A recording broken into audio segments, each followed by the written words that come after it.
주요 뉴스 살펴봅니다. 오마이뉴스의 이승훈 기자, 안녕하세요. 네, 안녕하십니까. 방금도 김지수 기자가 전했는데 해경이 이제 실종자 수 2명 바뀐 거 한 2주 가까이 언론에 공개하지 않았지 않습니까? 그런데 내부 보고는 제대로 했나요? 네, 해경은 이 사실을 해경청장은 물론 대통령에게도 보고하지 않은 것으로 확인됐습니다. 하하. 탑승객 혈항에 대해 청장과 대통령에게 보고했느냐는 질문에 해경은 형사과 내부에서만 알고 있었고 확인 중이라는 보고만 드렸다고 밝혔습니다. 네. 해경이 사실을 숨기면서 대통령은 물론 실종자 가족과 국민들이 2주가 넘도록 2명의 실종자가 더 있다는 사실을 알지 못했습니다. 박근혜 대통령이 사고 다음 날 진도를 방문해 가족들에게 숨김없이 구조사항을 전달하라는 등 그런 지시를 내렸는데 그 지시마저 무시한 셈입니다. 그렇죠. 사고 초기 늑장 대응과 소극적인 구조 및 수색 활동으로 비난을 받아온 해경에 대한 비판 여론이 더 거세질 것으로 보입니다. 이러니까 못 믿겠다는 거 아니겠습니까? 자, 그리고 대학생들 일부가 이 세월호 참사 유가족들의 요구를 받아들여라 이런 것 등을 요구하면서 광화문 세종대왕 동상을 점거하는 시위를 했네요. 네, 그렇습니다. 오늘 오후 2시 30분경 서울 서대문에 있는 감리교 신학대 도시빈민선교회와 사람됨의 신학연구회 소속 학생 8명이 기습적으로 광화문 광장에 있는 세종대왕 동상을 점거했습니다. 네. 이들은 동상 위에서 세월호 사건에 대한 특검과 박근혜 대통령 퇴진을 요구했는데요. 학생들은 진도에서 유가족들을 청와대로 가지 못하게 막은 것에 대해서 우리가 청와대로 가자는 취지에서 동상 위에 올라갔다고 밝혔습니다. 예. 이들은 또 국민 목숨을 담보로 민영화와 규제 완화를 내걸어온 이명박 박근혜 정권 하에서 이런 아픔이 다시 일어날 수 있다며 학생된 양심, 신앙인 된 양심으로 용납할 수가 없었다고 밝혔습니다. 네. 하지만 이들은 곧바로 경찰에 연행됐습니다. 그렇군요.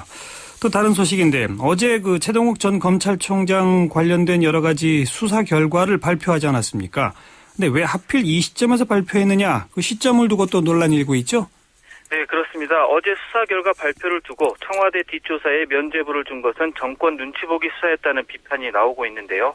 검찰이 예정이 없던 최 전 총장과 관련된 사건의 수사 결과를 발표한 것을 두고도 뒷말이 나오고 있습니다. 네. 세월호 참사로 국가적으로 힘든 시간을 보내고 있는데 굳이 이 시점에 최 전 총장 수사 결과를 발표할 필요가 있었느냐는 겁니다. 네. 과거에도 검찰이 정권의 위기 때마다 수사 중이던 사건을 서둘러 발표했다는 의혹이 제기되기도 했습니다. 지난해에도 국정원의 대선 개입 사건 파문이 커지자 남북 정상회담 회의록 실종 사건 수사에 돌입하고 박근혜 대통령이 기초연금 축소 등 대선 공약 후퇴로 궁지에 몰렸을 때 통합진보당 이석기 의원의 내란 음모 사건과 최 전 총장의 혼외자 의혹 진상조사 결과 등을 발표했습니다. 예. 또 검찰이 세월호 참사 이후 유병헌 전 세모그룹 회장 일가 비리에 대한 대대적인 수사를 벌이는 것을 두고도 정부 책임론에 물타기를 위한 것이라는 지적이 나오고 있는데요. 그런가 하면 또 반대로 세월호 사고로 어수선한 시점에 논란이 될 수사 결과를 서둘러 발표해서 부담을 덜려고 했다는 의혹도 나오고 있습니다. 네. 검찰은 이런 의혹들을 부인하고 있지만 의심은 커지고 있습니다. 네. 자, 그리고 이 밀양 손정탑 건설에 반대하다가 이 스스로 목숨을 끊은 고 유한숙 씨, 경찰이 그 자살 이유를 왜곡했다는 의혹이 제기되고 있네요.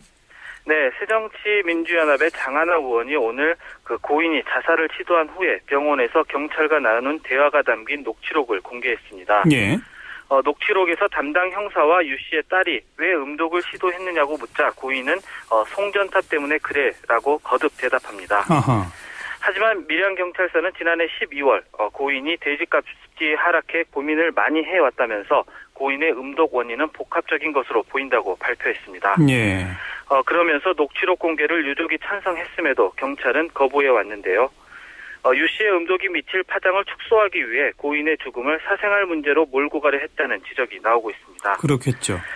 경찰의 사인 왜곡 논란으로 유가족들은 지금까지도 장례를 치르지 못하고 있는 상황입니다.